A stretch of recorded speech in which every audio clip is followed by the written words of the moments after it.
Hello friends, today let us discuss cash balance approach which is known as the Cambridge equations. ನಗದು ಶುಲ್ಕ ದೃಷ್ಟಿಕೋನವನ್ನು ಅಥವಾ ನಗದು ಹಣದ ಅಭಿಲಾಷೆಯ ಸಿದ್ಧಾಂತವನ್ನು ನಾವು ಇವತ್ತು ಒಂದು ವಿಡಿಯೋ ಕ್ಲಾಸಲ್ಲಿ ನೋಡೋಣ. ಕೇಂಬ್ರಿಡ್ಜ್ ಸಮೀಕರಣ ಅಂತ ಕೂಡ ಕರಿತೀವಿ ಇದನ್ನು. ಈಗಾಗಲೇ ನಾವು ಹಣದ ಮೌಲ್ಯದ ಸಿದ್ಧಾಂತಗಳಿಗೆ ಸಂಬಂಧಪಟ್ಟಂತೆ ಕ್ವಾಂಟಿಟಿ ಥಿಯರಿ ಆಫ್ ಮನಿಗೆ ಸಂಬಂಧಪಟ್ಟಂತೆ ಫಿಶರ್ ಅವರ ಸಮೀಕರಣವನ್ನು ನೋಡಿದ್ವಿ. ಫಿಶರ್ ಅವರ ಸಮೀಕರಣ ಸರಳವಾಗಿ MV=PT ಅನ್ನೋ ಸಮೀಕರಣದೊಂದಿಗೆ ನಾವು ಅಧ್ಯಯನ ಮಾಡಿದ್ದೀವಿ ಹಿಂದಿನ ಒಂದು ವಿಡಿಯೋ ಕ್ಲಾಸ್ದಲ್ಲಿ. ಇವತ್ತು ನಾವು ಕೇಂಬ್ರಿಡ್ಜ್ರವರ ಇಕ್ವೇಷನ್ಸ್ನ ನೋಡೋಣ. ಇವತ್ತಿನ ಒಂದು ಸೆಷನ್ದಲ್ಲಿ ಇಂಟ್ರೊಡಕ್ಷನ್, ಪರಿಚಯ, ಕ್ಯಾಶ್ ಬ್ಯಾಲೆನ್ಸ್ ಅಪ್ರೋಚ್ ಏನು ಹೇಳುತ್ತೆ, ಸಿದ್ಧಾಂತ ಏನು ಹೇಳುತ್ತೆ, ಅದರಲ್ಲಿ ಬರ್ತಕ್ಕಂಥ ಸಮೀಕರಣಗಳು ಯಾವ್ಯಾವು ಅಂತ ನೋಡೋಣ. ಅದಾದಮೇಲೆ ಅದರ ಟೀಕೆಗಳನ್ನು ನೋಡೋಣ. ಮೊದಲಿಗೆ ಕೇಂಬ್ರಿಡ್ಜ್ ಎಕನಾಮಿಸ್ಟ್ಸ್, ಕೇಂಬ್ರಿಡ್ಜ್ ಅರ್ಥಶಾಸ್ತ್ರಜ್ಞರಾದಂಥ ಕೇಂಬ್ರಿಡ್ಜ್ ವಿಶ್ವವಿದ್ಯಾಲಯದಲ್ಲಿ ಎಕನಾಮಿಕ್ಸ್ಗಳಾದಂಥ ಸ್ಕೂಲ್ ಆಫ್ ಎಕನಾಮಿಕ್ಸ್ಗೆ ಸೇರಿರ್ತಕ್ಕಂಥ ಮಾರ್ಷಲ್ರವರು, ಪಿಗೋರವರು, ರಾಬರ್ಟ್ಸನ್ ಅವರು ಮತ್ತು ಕೀನ್ಸ್ರವರು ಈ ಒಂದು ಕ್ಯಾಶ್ ಬ್ಯಾಲೆನ್ಸ್ ಅಪ್ರೋಚ್ಗೆ ಕೊಡುಗೆಯನ್ನು ನೀಡಿದ್ದಾರೆ. ಅವರು ತಮ್ಮದೇ ಆದಂತಹ ಸಮೀಕರಣಗಳನ್ನು ಕೊಡುವುದರ ಮೂಲಕ ಈ ಒಂದು ಕ್ಯಾಶ್ ಬ್ಯಾಲೆನ್ಸ್ ಅಪ್ರೋಚನ್ನು ಡೆವಲಪ್ ಮಾಡಿದ್ದಾರೆ ಅಂತ ಹೇಳ್ಬೋದು. ವ್ಯಾಲ್ಯೂ ಥಿಯರಿ ಯಾವ ರೀತಿ ಆಗಿರುತ್ತೋ ಅದೇ ರೀತಿ ಇವರು ಕೇಂಬ್ರಿಡ್ಜ್ ಎಕನಾಮಿಕ್ಸ್ ಹಣದ ಮೌಲ್ಯವನ್ನು ಹಣಕ್ಕೆ ಇರುವ ಬೇಡಿಕೆ ಮತ್ತು ಪೂರೈಕೆಗಳ ಅಂಶಗಳಿಂದ ನಿರ್ಧಾರ ಮಾಡ್ಬೋದು ಅನ್ನೋ ಒಂದು ಕಲ್ಪನೆಯನ್ನು ಈ ಒಂದು ತಮ್ಮ ಸಮೀಕರಣದಲ್ಲಿ ಪ್ರತಿಬಿಂಬಿಸಿದ್ದಾರೆ. ಸರಳವಾಗಿ ರಾಬರ್ಟ್ಸನ್ ಅವರು ಹಣದ ಮಹತ್ವವನ್ನು ಹೇಳ್ತಾ ಒಂದು ವ್ಯಾಖ್ಯಾನವನ್ನು ನೀಡಿದ್ದಾರೆ. Money is only one of the many economic things. Its value therefore is primarily determined by exactly ನಾಮಿಕ್ things. Its value therefore is primarily determined by exactly the same two factors as determine the demand of any other things, namely the conditions of demand for it and quantity of it available. ಸರಳವಾಗಿ ಹೇಳ್ತೀನಿ, ಏನಂತ ಹೇಳಿದರೆ, ಬೇರೆ ಎಲ್ಲ ಹಣ ಒಂದು ವಿಶಿಷ್ಟವಾದಂತಹ ವಸ್ತು. ಕೆಲವೊಂದು ಬೇರೆ ವಸ್ತುಗಳ ಬೆಲೆ ಯಾವ ರೀತಿಯಾಗಿ ನಿರ್ಧಾರ ಆಗುತ್ತೋ ಅದೇ ರೀತಿಯಾಗಿ ಹಣದ ಮೌಲ್ಯವು ಕೂಡ ನಿರ್ಧಾರ ಆಗುತ್ತೆ ಅಂತ ಹೇಳ್ತಾರೆ. ಬೇರೆ ವಸ್ತುಗಳ ಮೌಲ್ಯಗಳು ಅಥವಾ ಬೆಲೆ ಯಾವ ರೀತಿಯಾಗಿ ನಿರ್ಧಾರ ಆಗುತ್ತೆ, ಬೇಡಿಕೆ ಮತ್ತು ಪೂರೈಕೆಗಳಿಂದ, ಎರಡು ಅಂಶಗಳಿಂದ ನಿರ್ಧಾರ ಆಗುತ್ತೆ. ಅದೇ ರೀತಿಯಾಗಿ ಹಣಕ್ಕೆ ಇರುವ ಬೇಡಿಕೆ ಮತ್ತು ಪೂರೈಕೆಯ ಪ್ರಮಾಣದಿಂದ ಹಣದ ಮೌಲ್ಯವು ನಿರ್ಧಾರವಾಗುತ್ತದೆ ಅಂತೇಳಿ ರಾಬರ್ಟ್ಸನ್ ಅವರು ತುಂಬ ಸರಳವಾಗಿ ಹೇಳಿದ್ದಾರೆ. ಮುಖ್ಯವಾಗಿ ಕೇಂಬ್ರಿಡ್ಜ್ ಸಮೀಕರಣದಲ್ಲಿ ನಾವು ನೋಡಿದಾಗೆ, ಫಿಶರ್ ಸಮೀಕರಣದಲ್ಲಿ ನಾವು ಏನು ನೋಡಿದ್ವಿ, ಹಣವನ್ನು ಸರಕು ಸೇವೆಗಳನ್ನು ವಿನಿಮಯ ಮಾಡೋದಕ್ಕೆ ಬಳಸಲಾಗತ್ತೆ.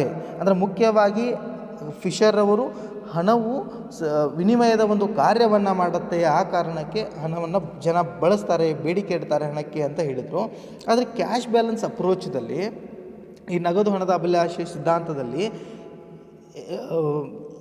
ಕೀನ್ಸ್ ಆಗಲಿ ಅಥವಾ ನಮ್ಮ ಮಾರ್ಷಲ್ ಅವರಾಗಲಿ, ಪಿಗೋ ಅವರಾಗಲಿ, ರಾಬರ್ಟ್ಸನ್ ಅವರಾಗಲಿ ಏನು ಹೇಳ್ತಾರೆ ಅಂತ ಹೇಳಿದರೆ, ಹಣವನ್ನು ಜನರು ಬಯಸೋದು ಯಾಕಪ್ಪ ಅಂತೇಳಿದರೆ, ಹಣವು ಒಂದು ಮೌಲ್ಯದ ಸಂಗ್ರಹವಾಗಿ ಕಾರ್ಯನಿರ್ವಹಿಸುತ್ತೆ, ಆ ಕಾರಣಕ್ಕೆ ಜನರು ಹಣಕ್ಕೆ ಬೇಡಿಕೆಯನ್ನು ಇಡ್ತಾರೆ ಅಂತ. ಸ್ಟೋರ್ ಆಫ್ ವ್ಯಾಲ್ಯೂ ಅಂತ ಹೇಳ್ತೀವಿ. So money, the main important function of money is store of value. So people prefer to hold money ಅಂತ ಕ್ಯಾಶ್ ಬ್ಯಾಲೆನ್ಸ್ ಅಪ್ರೋಚ್ದಲ್ಲಿ ಹೇಳ್ತಾರೆ. So Cambridge equations shows that given the supply of money, ಒಂದು Cambridge ಸಮೀಕರಣದ ಪ್ರಕಾರ ಒಂದು ನಿರ್ದಿಷ್ಟ ಸಮಯದಲ್ಲಿ ಹಣದ ಪೂರೈಕೆ ಸ್ಥಿರವಾಗಿದ್ದು ಹಣದ ಮೌಲ್ಯವನ್ನು ನಗದು ಹಣಕ್ಕೆ ಇರುವ ಬೇಡಿಕೆಯಿಂದ ನಿರ್ಧರಿಸಲಾಗುತ್ತದೆ. ಅಂದರೆ ಹಣದ ಪೂರೈಕೆ ಸ್ಥಿರವಾಗಿದ್ದು ಒಂದು at a given point of time the value of ಮನಿ, ಹಣದ ಮೌಲ್ಯವು ಯಾವುದರಿಂದ ನಿರ್ಧಾರ ಆಗುತ್ತೆ, ಜನರು ನಗದು ರೂಪದಲ್ಲಿ ಹಣವನ್ನು ಇಟ್ಟುಕೊಳ್ಳಬೇಕೆಂದು ಬಯಸುತ್ತಾರೆ, ಆ ಕಾರಣದಿಂದ, ಆ ಬೇಡಿಕೆಯ ಕಾರಣದಿಂದ ಹಣದ ಮೌಲ್ಯವು ನಿರ್ಧಾರ ಆಗುತ್ತೆ. ಈಗ ಇದನ್ನು ಸ್ವಲ್ಪ ಡೀಟೇಲ್ ಆಗಿ ತಿಳ್ಕೊಳ್ಳೋಣ. When the demand for money increases, ಯಾವಾಗ ಜನರು ನಗದು ಹಣಕ್ಕೆ ಬೇಡಿಕೆಯನ್ನು ಹೆಚ್ಚು ಮಾಡ್ತಾರೋ ಆವಾಗ, ಅಂದರೆ ನಾನು ನಗದು ರೂಪದಲ್ಲಿ ಹಣವನ್ನು ಹೆಚ್ಚಿನ ಪ್ರಮಾಣದಲ್ಲಿ ಇಟ್ಕೋಬೇಕು ಅಂತ ಯಾವಾಗ ಜನರು ಬಯಸ್ತಾರೋ ಆವಾಗ ಅವರು ಸರಕು ಸೇವೆಗಳನ್ನು ಕೊಳ್ಳುವುದನ್ನು ಕಡಿಮೆ ಮಾಡ್ತಾರೆ, ಸರಕು ಸೇವೆಗಳನ್ನು ಕೊಳ್ಳುವ ಪ್ರಮಾಣ ಕಡಿಮೆ ಮಾಡ್ತಾರೆ ಮತ್ತು ಕಡಿಮೆ ಮಾಡಿ ಹಣವನ್ನು ತಮ್ಮ ಬಳಿಯೇ ಕ್ಯಾಶ್ದಲ್ಲಿ, ನಗದು ರೂಪದಲ್ಲಿ ಇಟ್ಟುಕೊಳ್ಳಬೇಕೆಂದು ಬಯಸುತ್ತಾರೆ. ನೋಡಿರಿ, ಈ ಒಂದು ಕಾರಣದಿಂದ ನಗದು ಪ್ರಮಾಣದಲ್ಲಿ ಹೆಚ್ಚಿನ ಹಣವನ್ನು ನಾನು ಇಟ್ಕೋಬೇಕು ಅಂತ ಬಯಸಿದಾಗ ಸರಕು ಸೇವೆಗಳ ಕೊಂಡುಕೊಳ್ಳೋದನ್ನು ಕಡಿಮೆ ಮಾಡ್ತೀವಿ. ಸರಕು ಸೇವೆ ಕೊಂಡುಕೊಳ್ಳೋದನ್ನು ಕಡಿಮೆ ಮಾಡಿದ್ವಿ ಅಂತ ಹೇಳಿದರೆ ಆಟೋಮೆಟಿಕ್ಕಾಗಿ ಬೆಲೆಗಳ ಮಟ್ಟ ಏನಾಗುತ್ತೆ, ಕಡಿಮೆ ಆಗುತ್ತೆ. ಯಾಕಂದರೆ demand for goods and services comes down. ಆ ಕಾರಣದಿಂದ ಪ್ರೈಸಸ್ ಫಾಲ್ಸ್, ಬೆಲೆಗಳು ಕಡಿಮೆ ಆಗ್ತಾ ಹೋಗುತ್ತೆ. ಬೆಲೆಗಳು ಕಡಿಮೆ ಆಗ್ತಾ ಹೋದಂಗೆ ಹಣದ ಮೌಲ್ಯವು ಹೆಚ್ಚಾಗತ್ತೆ ಅನ್ನೋದು ಸರಳವಾಗಿ ಕೇಂಬ್ರಿಡ್ಜ್ ಇಕ್ವೇಷನ್ ಮೂಲಕ ನಾವು ತಿಳ್ಕೊಬೋದು. ಅಂದರೆ ಇದ್ರ ವಿರುದ್ಧವಾಗಿ ಕೂಡ ನೋಡ್ಬೋದು ನಾವು. ಅಂದರೆ ಯಾವಾಗ ಜನರು ಹಣಕ್ಕೆ ಕಡಿಮೆ ಬೇಡಿಕೆಯನ್ನು ಇಡ್ತಾರೆ, ಅಂದರೆ ನಗದು ರೂಪದಲ್ಲಿ ಇಟ್ಟುಕೊಳ್ತಕ್ಕಂಥ ಹಣದ ಪ್ರಮಾಣ ಕಡಿಮೆ ಮಾಡಬೇಕು ಅಂತ ಬಯಸ್ತಾರೆ, ಅಂದರೆ ನಗದು ಹಣಕ್ಕೆ ಬೇಡಿಕೆ ಕಡಿಮೆ ಆಗ್ತದೆ, ಆವಾಗ ಜನರು ತಮ್ಮ ಕೈಯಲ್ಲಿ ಅಥವಾ ತಮ್ಮ ಬಳಿ ನಗದು ರೂಪದಲ್ಲಿ ಹಣವನ್ನು ಕಡಿಮೆ ಇಟ್ಕೊಳ್ತಾರೆ, ಸರಕು ಸೇವೆಗಳನ್ನು ಹೆಚ್ಚಿಗೆ ಕೊಂಡ್ಕೊಳ್ತಾರೆ. ಸರಕು ಸೇವೆಗಳಿಗೆ ಬೇಡಿಕೆ ಹೆಚ್ಚಾಗೋ ಕಾರಣದಿಂದ ಬೇಡಿಕೆ ಹೆಚ್ಚಾಗತ್ತೆ. ಆ ಕಾರಣದಿಂದ ಬೆಲೆಗಳ ಮಟ್ಟ ಹೆಚ್ಚಾಗತ್ತೆ. ಬೆಲೆಗಳ ಮಟ್ಟ ಹೆಚ್ಚಾದರೆ ಹಣದ ಮೌಲ್ಯವು ಕಡಿಮೆ ಆಗ್ತದೆ ಅನ್ನೋದನ್ನು ಸರಳವಾಗಿ ಕೇಂಬ್ರಿಡ್ಜ್ ಇಕ್ವೇಷನ್ಸ್ಗಳ ಮೂಲಕ ನಾವು ತಿಳ್ಕೊಬೋದು. ಇನ್ನೂ ಸರಳವಾಗಿ ಹೇಳಬೇಕು ಅಂತ ಹೇಳಿದರೆ ಸಿಂಪಲ್ಲಾಗಿ ಅವ್ರು ಏನು ಹೇಳ್ತಾರೆ, ಯಾವಾಗ ಡಿಮಾಂಡ್ ಫಾರ್ ಕ್ಯಾಶ್ ಬ್ಯಾಲೆನ್ಸ್ಗೆ ಡಿಮಾಂಡ್ ಹೆಚ್ಚಾಗುತ್ತೋ ಆವಾಗ ಜನರು ನಗದು ರೂಪದಲ್ಲಿ ಹಣವನ್ನು ತಮ್ಮ ಬಳಿ ಇಟ್ಕೋಬೇಕು ಅಂತ ಬಯಸ್ತಾರೆ. ಆ ಕಾರಣದಿಂದ ಸರಕು ಸೇವೆಗಳನ್ನು ಗೂಡ್ಸ್ ಆ್ಯಂಡ್ ಸರ್ವಿಸಸ್ಸನ್ನು ಕಡಿಮೆ ಕೊಂಡ್ಕೊಳ್ತಾರೆ. ಸರಕು ಸೇವೆಗಳಿಗೆ ಬೇಡಿಕೆ ಕಡಿಮೆ ಆಗುತ್ತೆ. ಈ ಬೇಡಿಕೆ ಕಡಿಮೆ ಆದ ಕಾರಣದಿಂದ ಬೆಲೆಯ ಮಟ್ಟ ಹೆಚ್ಚಾಗ್ತಾ ಹೋಗುತ್ತೆ. ಬೆಲೆಯ ಮಟ್ಟ ಹೆಚ್ಚಾಯಿತು ಅಂತ ಹೇಳಿದರೆ ಹಣದ ಮೌಲ್ಯ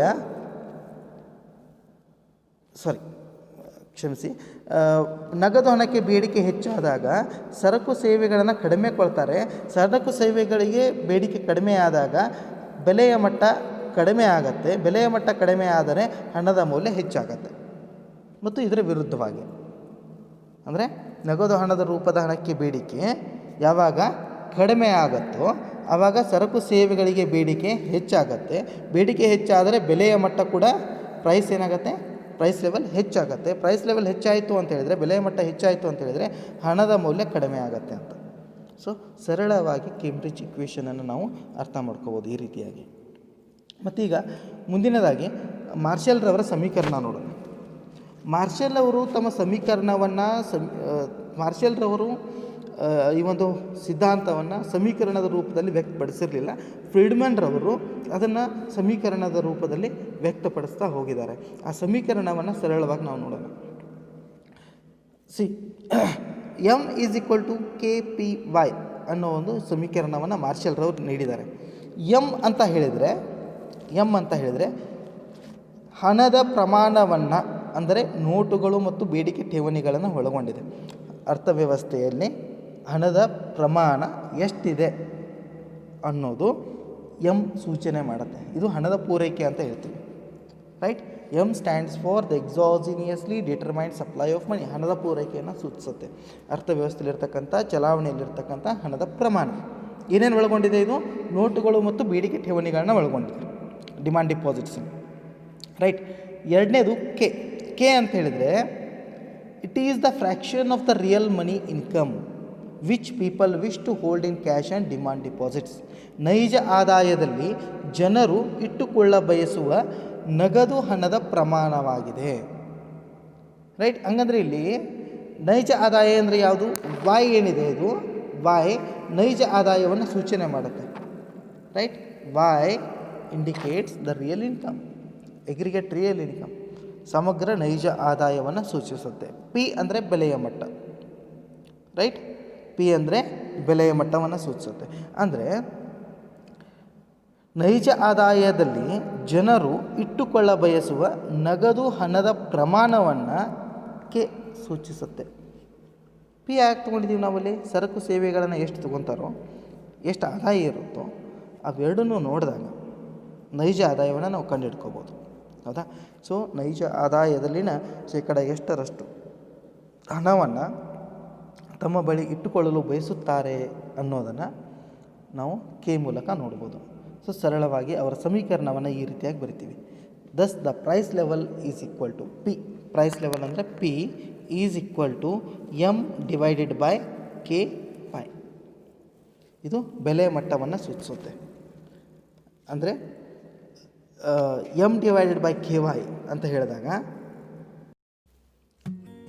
M/KY ಅಂತ ಹೇಳಿದಾಗ ಇಲ್ಲಿ ನೋಡಿರಿ, ಮಾರ್ಷಲ್ ಅವರು ಹೇಳ್ತಾರೆ, ಪ್ರತಿಯೊಂದು ಸಮಾಜದಲ್ಲಿಯೂ ಜನರು ತಮ್ಮ ಆದಾಯದ ಸ್ವಲ್ಪ ಭಾಗವನ್ನು ನಗದು ರೂಪದಲ್ಲಿ ಇಟ್ಟುಕೊಳ್ಳಬೇಕೆಂದು ಬಯಸುತ್ತಾರೆ. ಹೌದಾ?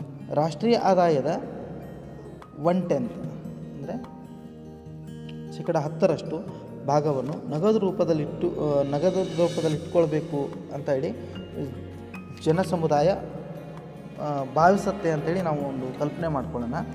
ಅಂದರೆ ಜನಸಮುದಾಯದ ಬಳಿ ಇರುವ ಹಣವು ರಾಷ್ಟ್ರೀಯ ಆದಾಯದ 10% ಭಾಗ ಮೌಲ್ಯದ ಸರಕುಗಳನ್ನು ಮತ್ತು ಸೇವೆಗಳನ್ನು ಕೊಳ್ಳುವಷ್ಟು ಮೌಲ್ಯ ಹೊಂದಿದೆ ಎಂದರ್ಥ.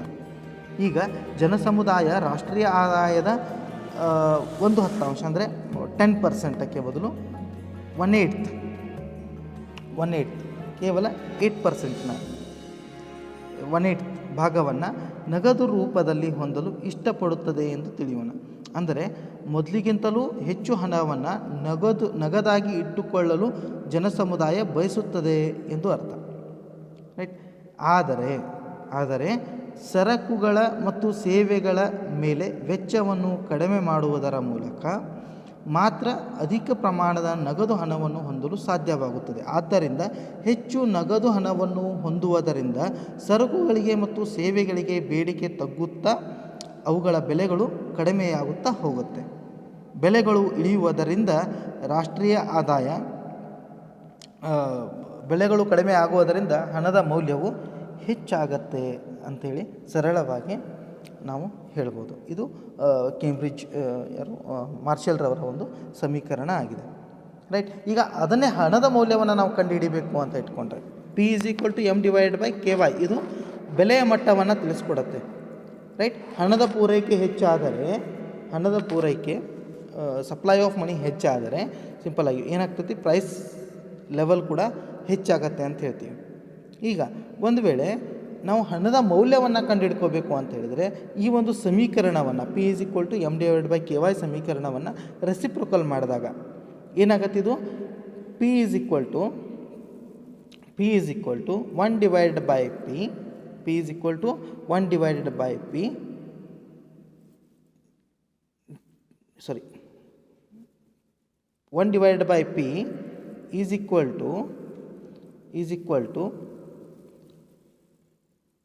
KY/M. ಈ ಒಂದು ಸಮೀಕರಣದಿಂದ ನಾವು ಹಣದ ಮೌಲ್ಯವನ್ನು ಕಂಡುಹಿಡ್ಕೋಬೋದು. 1/P ಅದನ್ನು ರೆಸಿಪ್ರೊಕಲ್ ಮಾಡಿದ ಮೇಲೆ ಅಂದರೆ real money income, the proportion of real money income that people wish to hold in cash divided by supply of money. ಇದನ್ನು ಮಾಡಿದಾಗ ಹಣದ ಮೌಲ್ಯ ನಮಗೆ ಸಿಗತ್ತೆ. ರೈಟ್. ಇದು ಸರಳವಾದಂಥ ಮಾರ್ಷಲ್ರವರ ಒಂದು ಸಮೀಕರಣ. ಮುಂದಿನದಾಗಿ ಪಿಗೋರವರ ಸಮೀಕರಣವನ್ನು ನೋಡೋಣ. ಪಿಗೋ ಅವರು ಮಾರ್ಷಲ್ರವರಿಗಿಂತ ಸ್ವಲ್ಪ ಭಿನ್ನವಾದಂಥ ಸಮೀಕರಣವನ್ನು ನೀಡಿದ್ದಾರೆ. ಅವರ ಸಮೀಕರಣದ ಪ್ರಕಾರ P=KR/M. ರೈಟ್. KR/M ಒಂದು ಸಿಸ್ಟಮೆಟಿಕ್ ಆಗಿ ಒಂದು ಸಮೀಕರಣವನ್ನು ಇವರು ಕೊಟ್ಟಿದ್ದಾರೆ. ಇಲ್ಲಿ P ಅಂತ ಹೇಳಿದರೆ ಹಣದ ಮೌಲ್ಯ, ಸರಳವಾಗಿ ಹೇಳಬೇಕು ಅಂದರೆ P is the purchasing power of the money or it is value of money, money ಮೌಲ್ಯ ಅಂತ ಹೇಳ್ತೀವಿ. K is the proportion of total real resources of income which people wish to hold in the form of titles to legal tender. ಅಂದರೆ ಜನರು ನಗದು ರೂಪದಲ್ಲಿ ಇಟ್ಟುಕೊಳ್ಳಲು ಬಯಸುವ ರಾಷ್ಟ್ರೀಯ ಆದಾಯದ ಪ್ರಮಾಣವನ್ನು ಸೂಚಿಸುತ್ತದೆ. ಸೇಮ್ ಯಾವ ರೀತಿಯಾಗಿ ಮಾರ್ಷಲ್ರವರ ಸಮೀಕರಣದಲ್ಲಿ ನೋಡಿದ್ವಿ, ಕೆ ಅದನ್ನೇ ಸೂಚನೆ ಮಾಡುತ್ತೆ. ಇಲ್ಲಿ ನೈಜ ರಾಷ್ಟ್ರೀಯ ವರಮಾನದಲ್ಲಿನ ಎಷ್ಟು ಪ್ರಮಾಣವನ್ನು ಜನರು ತಮ್ಮ ಬಳಿ ನಗದು ರೂಪದಲ್ಲಿ ಇಟ್ಟುಕೊಳ್ಳಬೇಕೆಂದು ಬಯಸುತ್ತಾರೆ ಅನ್ನೋದನ್ನು ಕೆ ಸೂಚಿಸುತ್ತೆ. ರೈಟ್. ಆರ್ ಅಂತ ಹೇಳಿದರೆ ಈಸ್ ದ ಟೋಟಲ್ ರಿಸೋರ್ಸಸ್, ಅಂದರೆ ರಾಷ್ಟ್ರೀಯ ನೈಜ ಆದಾಯ ಅಥವಾ ರಾಷ್ಟ್ರೀಯ ಒಟ್ಟು ಸಂಪನ್ಮೂಲಗಳು ಅಂತ ಹೇಳ್ತೀವಿ. ಅದನ್ನೇ ನಾವು ರಾಷ್ಟ್ರೀಯ ಆದಾಯ ಅಂತ ಕರಿಬೋದು. ನೈಜ ರಾಷ್ಟ್ರೀಯ ಆದಾಯ, ಆ ನೈಜ ರಾಷ್ಟ್ರೀಯ ಆದಾಯದಲ್ಲಿನ ಎಷ್ಟು ಪ್ರಮಾಣವನ್ನು ನಗದು ರೂಪದಲ್ಲಿ ಇಟ್ಟುಕೊಳ್ಳಲು ಬಯಸುತ್ತಾರೆ ಅನ್ನೋದನ್ನು ಕೆ ಸೂಚನೆ ಮಾಡುತ್ತೆ. ಕೆ ಸೂಚಿಸುತ್ತೆ. ಈಗ ಎಮ್ ಅಂತ ಹೇಳಿದರೆ M refers to the number of actual units of legal tender money. ಜನರ ಬಳಿ ಇರುವ ನಗದು ಹಣವನ್ನು ಸೂಚಿಸುತ್ತೆ.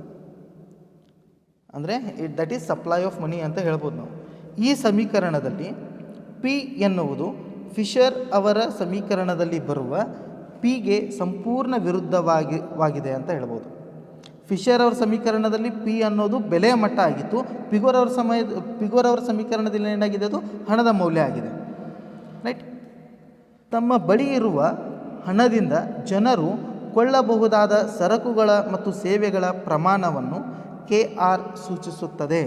ಕೆ ಆರ್ ಏನಿದೆ, ಇದೇನು ಸೂಚನೆ ಮಾಡ್ತಾ ಇದೆ, ತಮ್ಮ ಬಳಿ ಇರುವ ಹಣದಿಂದ ಜನರು ಎಷ್ಟು ಪ್ರಮಾಣದ ಸರಕು ಮತ್ತು ಸೇವೆಗಳನ್ನು ಖರೀದಿಸಬಹುದು ಅಥವಾ ಕೊಂಡ್ಕೋಬಹುದು ಅನ್ನೋದನ್ನು ಸೂಚಿಸ್ತಾ ಇದೆ. ಇದನ್ನು ನಾವು ಜನರ ಬಳಿ ಇರುವ ನಗದು ಹಣದಿಂದ, ನಗದು ಹಣ ಯಾವುದು ಸೂಚಿಸ್ತಾ ಇದೆ ಇಲ್ಲಿ, ಎಮ್, ಜನರ ಬಳಿ ಇರ್ತಕ್ಕಂಥ ಹಣ, ಅದರಿಂದ ನಾವು ಏನು ತಿಳ್ಕೊಬೋದು, ಈ ಕೆ ಆರನ್ನು ಎಮ್ದಿಂದ ಭಾಗಿಸಿದಾಗ ನಮಗೆ ಹಣದ ಮೌಲ್ಯ ಸಿಗತ್ತೆ. Right. P is equal to K R divide by M ಮಾಡಿದಾಗ ನಮಗೆ ಹಣದ ಮೌಲ್ಯ ಸಿಗತ್ತೆ.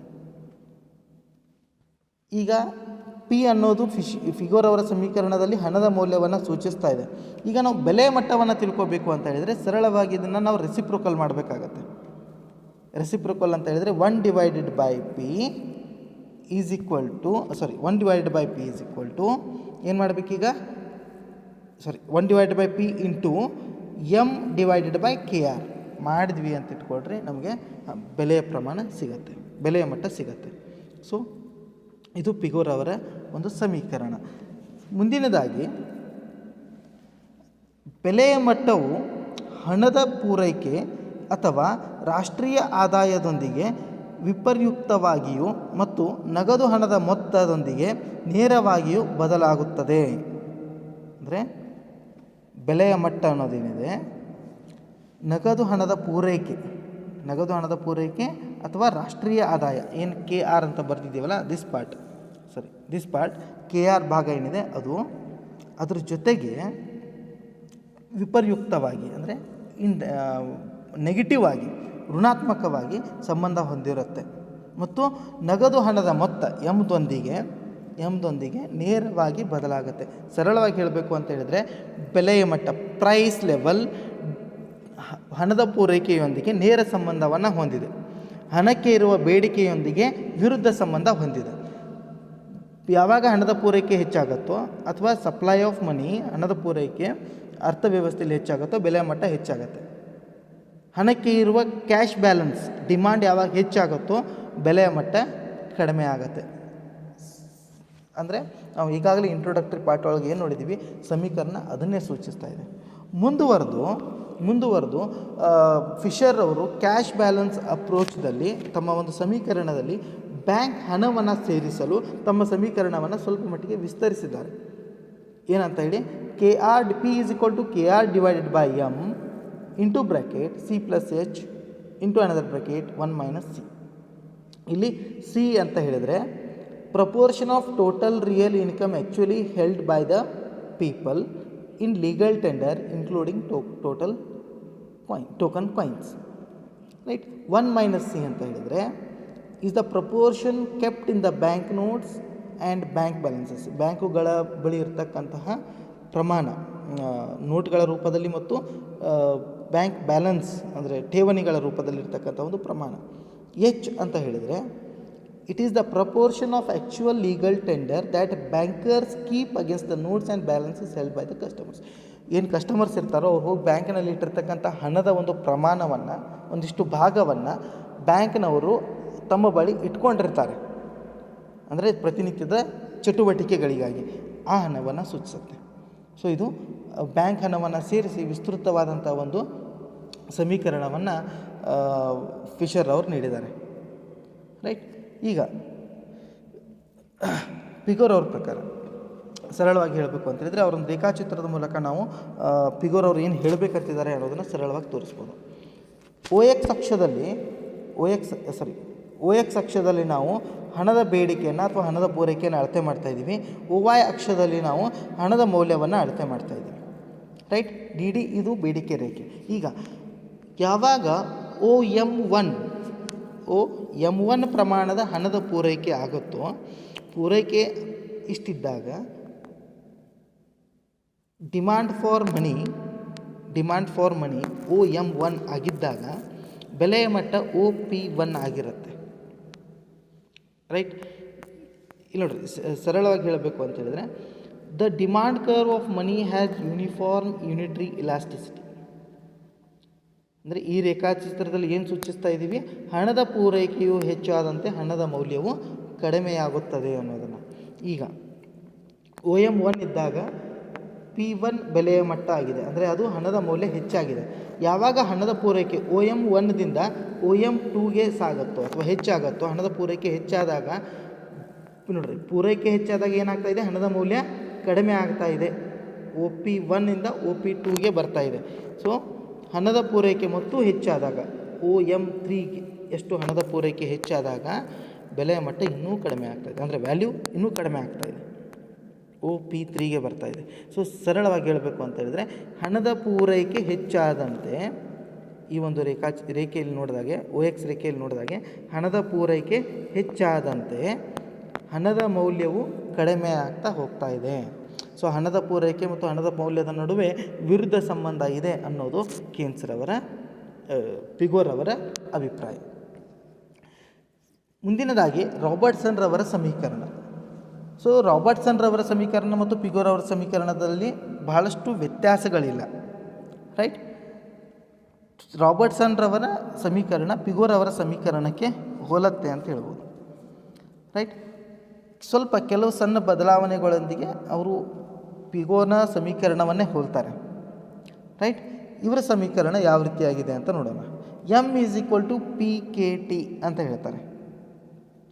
ಅಂದರೆ ಈ ಸಮೀಕರಣದಲ್ಲಿ ಪ್ರೈಸ್ ಲೆವೆಲ್, P ಅಂದರೆ ಪ್ರೈಸ್ ಲೆವೆಲ್ ಅಂತ ಹೇಳ್ತೀವಿ, M ಅಂತ ಹೇಳಿದರೆ ಕ್ವಾಂಟಿಟಿ ಆಫ್ ಮನಿ, ಹಣದ ಪೂರೈಕೆ ಪ್ರಮಾಣ, ಹಣದ ಪೂರೈಕೆ, T ಅಂತ ಹೇಳಿದರೆ ಸರಕು ಸೇವೆಗಳ ವಾರ್ಷಿಕ ವಹಿವಾಟದ ಪ್ರಮಾಣ. ರೈಟ್. T ಅಂತ ಹೇಳಿದರೆ ಸರಕು ಸೇವೆಗಳ ವಾರ್ಷಿಕ ವಹಿವಾಟದ ಪ್ರಮಾಣ ಅಂತ ಹೇಳ್ತೀವಿ. K ಅಂತ ಹೇಳಿದರೆ ಜನರು ನಗದು ಹಣದ ರೂಪದಲ್ಲಿ ಹೊಂದಿರುವ Tನ ಒಂದು ಭಾಗವನ್ನು ಸೂಚಿಸುತ್ತೆ. ಇದು T ಅಂತ ಏನು ಹೇಳಿದೇವಿ, T ಅಂತ ಏನು ಹೇಳಿದೆ, ಸರಕು ಸೇವೆಗಳ ವಾರ್ಷಿಕ ವಹಿವಾಟದ ಪ್ರಮಾಣ. ಇದನ್ನೇ ಏನಂತ ಕರೀತಾರೆ ರಾಬರ್ಟ್ಸನ್ ಅವರು, ನೈಜ ಆದಾಯ ಅಥವಾ ನೈಜ ಸಂಪನ್ಮೂಲ ಅಂತ ಕರೀತಾರೆ. ಇದನ್ನು ಪಿಗೋರ್ ಅವರು R ಅಂತ ಹೇಳಿ ಕನ್ಸಿಡರ್ ಮಾಡಿದರು. ಇಲ್ಲಿ ಇವರು T ಅಂತ ಕನ್ಸಿಡರ್ ಮಾಡಿದ್ದಾರೆ. ಸೊ ಡೆಫಿನೇಷನ್ದಲ್ಲಿರ್ತಕ್ಕಂಥ ವ್ಯತ್ಯಾಸ ಇಷ್ಟೇ. ಅಲ್ಲಿ R ಅನ್ನೋದೇನಿದೆ, ಇಲ್ಲಿ T ಅಂತ ಇದೆ. ಇವರು ಸರಕು ಸೇವೆಗಳನ್ನು ಪರಿಗಣಿಸಿದ್ದಾರೆ. ರೈಟ್. ಹೇಳೋ ಉದ್ದೇಶ ಒಂದೇ, ಏನಂದರೆ ಹಣದ ಪೂರೈಕೆ ಹೆಚ್ಚಾದಾಗ ಬೆಲೆಯ ಮಟ್ಟ ಕೂಡ ಹೆಚ್ಚಾಗತ್ತೆ ಮತ್ತು ಹಣದ ಮೌಲ್ಯ ಕಡಿಮೆ ಆಗತ್ತೆ ಅಂತೇಳಿ. ರೈಟ್. ಹಣದ ಪೂರೈಕೆ ಕಡಿಮೆಯಾದಾಗ ಬೆಲೆಯ ಮಟ್ಟವು ಕಡಿಮೆಯಾಗುತ್ತದೆ ಮತ್ತು ಹಣದ ಮೌಲ್ಯ ಹೆಚ್ಚಾಗುತ್ತದೆ ಅನ್ನೋದು ಸರಳವಾದಂಥ ಒಂದು ಸಮೀಕರಣವನ್ನು ರಾಬರ್ಟ್ಸನ್ ಅವರು ನೀಡಿದ್ದಾರೆ. ಬಹಳಷ್ಟು ವ್ಯತ್ಯಾಸಗಳು ಪಿಗೋರ್ ಅವರಿಗೆ ಮತ್ತು ರಾಬರ್ಟ್ಸನ್ ಅವರಿಗೆ ಇಲ್ಲ. ರೈಟ್. ಮುಂದಿನದಾಗಿ ಕೀನ್ಸ್ರವ್ರದ್ದು ಮಹತ್ತರವಾದಂಥ ಕೀನ್ಸ್ರವರು ಅವ್ರು ಹೇಳ್ಕೊಳ್ತಾರೆ, ಇಲ್ಲ this equation is the best equation ಅಂತೇಳಿ ಹೇಳ್ಬೋದು ನಾವು ಕೀನ್ಸ್ರವರ ಒಂದು ಇಕ್ವೇಷನನ್ನು. ಸೊ ಕೀನ್ಸ್ ಇಕ್ವೇಷನ್ನ ನೋಡೋಣ. Keynes in his a tract on monetary reform gave his real balance quantity equation as an improvement over other Cambridge equations. ಬೇರೆ ಕೇಂಬ್ರಿಡ್ಜ್ ಇಕ್ವೇಷನ್ಸ್ಗಿಂತಲೂ ವಿಭಿನ್ನವಾದಂಥ ಒಂದು ಉತ್ತಮವಾದಂತಹ ಸಮೀಕರಣವನ್ನು ಅವರ ಒಂದು ಟ್ರ್ಯಾಕ್ಟ್ ಆನ್ ಮಾನಿಟರಿ ರಿಫಾರ್ಮ್ ಅಂತಕ್ಕಂಥ ಪುಸ್ತಕದಲ್ಲಿ ಕೊಟ್ಟಿದ್ದಾರೆ. ಅವ್ರ ಪ್ರಕಾರ people always want to have some purchasing power to finance the day to day transactions. ತಮ್ಮ ಪ್ರತಿನಿತ್ಯ ಜೀವನದ ಚಟುವಟಿಕೆಗಳಿಗಾಗಿ ಒಂದಿಷ್ಟು ಹಣವನ್ನು ತಮ್ಮ ಬಳಿ ಇಟ್ಕೊಳ್ಬೇಕಂತೇಳಿ ಜನ ಬಯಸ್ತಾರೆ. The amount of purchasing power ಅಂದರೆ ಡಿಮ್ಯಾಂಡ್ ಫಾರ್ ಮನಿ, ಹಣಕ್ಕೆ ಬೇಡಿಕೆ ಯಾವುದ್ರ ಮೇಲೆ ಡಿಪೆಂಡ್ ಆಗಿದೆ ಅಂತ ಹೇಳಿದರೆ ಜನರ ಒಂದು ಅಭಿರುಚಿಗಳು, ಅವರ ಚಟುವಟಿಕೆಗಳು ಮತ್ತು ಅವರ ಅವರ ಬಳಿ ಇರುವ ಒಂದು ಸಂಪತ್ತಿನ ಆಧಾರದ ಮೇಲೆ ಎಷ್ಟು ಹಣ ಇಟ್ಕೋಬೇಕು ಅಂತೇಳಿ ಜನರು ನಿರ್ಧಾರ ಮಾಡ್ತಾ ಇರ್ತಾರೆ. Given the taste, habits and wealth of the people, the desire to hold money is given. ಅವರ ಕೊಟ್ಟಿರ್ತಕ್ಕಂಥ ಅವರು ಅಭಿರುಚಿಗಳು, ಅವರ ಇಚ್ಛೆಗಳು ಮತ್ತು ಅವರ ಸಂಪತ್ತನ್ನು ಆಧಾರವಾಗಿಟ್ಟುಕೊಂಡು ಎಷ್ಟು ಹಣವನ್ನು ನಗದು ರೂಪದಲ್ಲಿ ಇಟ್ಕೋಬೇಕು ಅನ್ನೋದನ್ನು ನಿರ್ಧಾರ ಮಾಡಲಾಗುತ್ತೆ. ಇದನ್ನು ಕೀನ್ಸ್ರವರು ಡಿಮಾಂಡ್ ಫಾರ್ ಮನಿ ಅಂತ ಕರೀತಾರೆ. ಇದನ್ನು ಅನುಭೋಗದ ಪ್ರಮಾಣದಲ್ಲಿ ಅನುಭೋಗದ ಘಟಕಗಳಲ್ಲಿ ಅಳತೆ ಮಾಡಲಾಗುತ್ತೆ ಅಂತೇಳಿ ಕೀನ್ಸ್ರವರು ಹೇಳ್ತಾರೆ. ಅವರ ಸಮೀಕರಣವನ್ನು ನೋಡ್ಕೊಳ್ಳೋಣ. N=PK ಅನ್ನೋದು ಸರಳವಾದಂತಹ ಸಮೀಕರಣವನ್ನು ಕೀನ್ಸ್ರವರು ನೀಡಿದ್ದಾರೆ. ಅನುಭೋಗಿ ಸರಕುಗಳನ್ನು ಮತ್ತು ಸೇವೆಗಳನ್ನು ಮಾತ್ರ ಕೊಳ್ಳುವುದಕ್ಕಾಗಿ ಜನರು ತಮ್ಮ ಬಳಿ ನಗದು ಹಣವನ್ನು ಇಟ್ಕೊಳ್ಬೇಕು ಅಂತೇಳಿ ಬಯಸ್ತಾರೆ, ರೈಟ್ ಅನ್ನೋದು ಕೀನ್ಸ್ರವರ ಅಭಿಪ್ರಾಯ. ಅವರ ಸಮೀಕರಣ ಸರಳವಾಗಿ ಏನಿದೆ, N=PK ಅಂತೇಳಿ. ಎನ್ ಅಂತ ಹೇಳಿದರೆ ಜನರ ಬಳಿ ಇರುವ ನಗದು ಹಣ. This indicates the supply of ಮನಿ. ಹಣದ ಪೂರೈಕೆಯನ್ನು ತೋರಿಸ್ಕೊಡತ್ತದು. ಜನರ ಸಂಪತ್ತಾಗಲಿ, ಜನರ ಬಳಿ ಇರ್ತಕ್ಕಂಥ ಖರ್ಚು ಮಾಡಲು ಲಭ್ಯ ಇರ್ತಕ್ಕಂಥ ಹಣ ಆಗಲಿ, ಕ್ಯಾಶ್ ಬ್ಯಾಲೆನ್ಸ್ ಏನಿದೆ, that is called as N. P ಅನ್ನೋದು ಅನುಭೋಗಿ ಸರಕುಗಳ ಬೆಲೆಯ ಮಟ್ಟ, price level of consumer goods, right. K ಅನ್ನೋದು ಜನರು ನಗದು ರೂಪದಲ್ಲಿ ಇಟ್ಟುಕೊಳ್ಳಲು ಬಯಸಿದ ಅನುಭೋಗಿ ಸರಕುಗಳ ಪ್ರಮಾಣ, ರೈಟ್. ಪ್ರೈಸ್ ಲೆವೆಲ್ ಏನೋ ಇದೆ, ಸರಕುಗಳ ಬೆಲೆಯ ಮಟ್ಟ ಒಂದಿದೆ, ಆದರೆ ಆ ಒಂದು ಬೆಲೆಯ ಮಟ್ಟದಲ್ಲಿ ಎಷ್ಟು ಸರಕುಗಳ ಪ್ರಮಾಣವನ್ನು ಜನರು ತಮ್ಮ ಬಳಿ ಇಟ್ಟುಕೊಳ್ಳಬೇಕೆಂದು ಬಯಸುತ್ತಾರೆ. ಸರಕುಗಳು ಅಂತ ಹೇಳಿದರೆ ಇಲ್ಲಿ ಅನುಭೋಗಿ ಸರಕುಗಳನ್ನ ಪರಿಗಣಿಸಿದ್ದಾರೆ ಅವರು, ಅದನ್ನು ಸೂಚನೆ ಮಾಡುತ್ತೆ. ಸೊ ಸರಳವಾಗಿ ಹೇಳಬೇಕು ಅಂತ ಹೇಳಿದರೆ, if K is the number of consumption units, K ಅನ್ನೋದು ಎಷ್ಟು ಪ್ರಮಾಣದ ಸರಕುಗಳನ್ನು ಇಟ್ಕೋಬೇಕು ಅಂತ ಬಯಸ್ತಾರೆ ಅದನ್ನು ನಾವು ನಗದು ರೂಪದಲ್ಲಿ ಪರಿಗಣಿಸಿದರೆ, N is the total currency in circulation and P is the consumption unit, right. ಈ ಒಂದು ಸಮೀಕರಣವನ್ನು ಅವರು ಮೊದಲಿಗೆ ನೀಡಿದರು. ಅದಾದಮೇಲೆ ಏನು ಮಾಡಿದ್ರು, ಇದರೊಳಗೆ ಈ ಒಂದು ಸಮೀಕರಣದಲ್ಲಿ ಬ್ಯಾಂಕ್ ಡಿಪಾಸಿಟ್ಸನ್ನು ಸೇರಿಸಬೇಕು ಅಂತೇಳಿ ಸ್ವಲ್ಪ ವಿಸ್ತಾರಗೊಳಿಸಿದ್ರು ಅವ್ರ ಸಮೀಕರಣವನ್ನು. ಏನು ಮಾಡಿದ್ರು ಅವರು, N=P*K + K ಡ್ಯಾಶ್ ಅಂತೇಳಿ. ಅಂದರೆ where K dash is the number of consumption units in the form of bank deposits, R is the cash reserve ratio of the banks. R ಅಂತ ಹೇಳಿದರೆ ಬ್ಯಾಂಕುಗಳ ಬಳಿ ಇರುವ ನಗದು ಮೀಸಲು ಅನುಪಾತ, ನಗದು ಮೀಸಲು ಹಣ ಅಂತ ಹೇಳ್ತೀವಿ, ನಗದು ಮೀಸಲು ಅನುಪಾತ. ಮತ್ತು ಕೆ ಅಂತ ಹೇಳಿದರೆ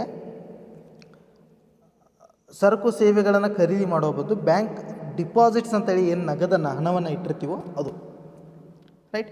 ಜನರು ಬ್ಯಾಂಕು ಠೇವಣಿಗಳ ರೂಪದಲ್ಲಿ ಇಟ್ಟುಕೊಳ್ಳಲು ಬಯಸಿದ ಅನುಭೋಗಿ ಸರಕುಗಳ ಪ್ರಮಾಣ ಅಂತ ಹೇಳ್ಬೋದು ಕೆ ಡ್ಯಾಶನ್ನು, ರೈಟ್. ಆರ್ ಅಂತ ಹೇಳಿದರೆ ಬ್ಯಾಂಕುಗಳು ತಮ್ಮ ಠೇವಣಿಗಳಿಗೆ ಆಧಾರವಾಗಿಟ್ಟುಕೊಂಡು ಕಾಯ್ದಿರಿಸಿದ ನಗದು ಹಣದ ಪ್ರಮಾಣವನ್ನು ಸೂಚಿಸುತ್ತೆ. ಒಟ್ಟಾರೆಯಾಗಿ ಹೇಳಬೇಕು ಅಂತ ಹೇಳಿದರೆ, ಹಣವನ್ನು ಅನುಭೋಗಿ ಸರಕುಗಳಿಗೆ ಮಾತ್ರ ಸಂಬಂಧಿಸಿದಂತೆ ಸಂಕುಚಿತ ಅರ್ಥದಲ್ಲಿ ಬಳಸಿರುವುದರಿಂದ ಕೀನ್ಸ್ ಅವರು ತಮ್ಮ ಸಮೀಕರಣದಲ್ಲಿ ಎಲ್ಲ ಸೊನ್ನೆಗಳಿಗೂ ಸಣ್ಣ ಅಕ್ಷರಗಳನ್ನು ಉಪಯೋಗಿಸಿದ್ದಾರೆ. ನೋಡಿರಿ, ಎಲ್ಲ ಸ್ಮಾಲ್ ಲೆಟರ್ಸ್ದಲ್ಲೇ ಇದೆ. N-P-K-R K ಡ್ಯಾಶ್ ಎಲ್ಲನೂ ಸ್ಮಾಲ್ ಲೆಟರ್ಸ್ದಲ್ಲಿನೇ ಇದೆ, ರೈಟ್. ಆದ ಕಾರಣದಿಂದ ಸೊ ಇವರು ಹೇಳೋದು ಉದ್ದೇಶ ಅದೇ. ಏನಂತ ಹೇಳಿದರೆ, ಸರಕು ಸೇವೆಗಳನ್ನು ಕೊಳ್ಳುವುದಕ್ಕೆ ಜನರು ನಗದು ರೂಪದಲ್ಲಿ ಹಣವನ್ನು ತಮ್ಮ ಬಳಿ ಇಟ್ಟುಕೊಂಡಿರ್ತಾರೆ, ರೈಟ್. ನಗದು ರೂಪದಲ್ಲಿ ಜನರು ತಮ್ಮ ಬಳಿ ಇಟ್ಕೊಂಡಿರ್ತಾರೆ. ಯಾವಾಗ ಸರಕು ಸೇವೆಗಳನ್ನು ಹೆಚ್ಚಿಗೆ ಕೊಳ್ಳಬೇಕು ಅಂತ ಹೇಳಿದಾಗ ನಗದು ರೂಪದಲ್ಲಿ ಇಟ್ಟುಕೊಳ್ತಕ್ಕಂಥ ಹಣದ ಪ್ರಮಾಣ ಹೆಚ್ಚಾಗ್ತಾ ಹೋಗುತ್ತೆ.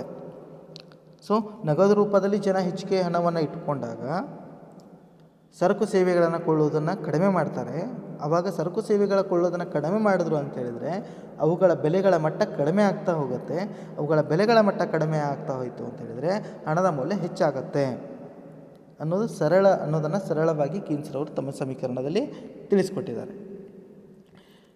ಸೊ ಈ 4 ಸಮೀಕರಣ ನೋಡಿಕೊಂಡಾಗ ಒಂದು ವಿಷಯ ನಮಗೆ ಕನ್ಫರ್ಮ್ ಆಗುತ್ತೆ. ಏನಂತ ಹೇಳಿದರೆ, ಹೇಳೋ ದೃಷ್ಟಿಕೋನ ಅಥವಾ ಹೇಳುವ ಒಂದು ಸಮೀಕರಣದ ರೀತಿ ಬೇರೆ ಆಗಿರ್ಬೋದು, ಆದರೂ ಕೂಡ ಹೇಳೋ ಒಂದು ಸಿದ್ಧಾಂತ ಒಂದೇ ಆಗಿದೆ.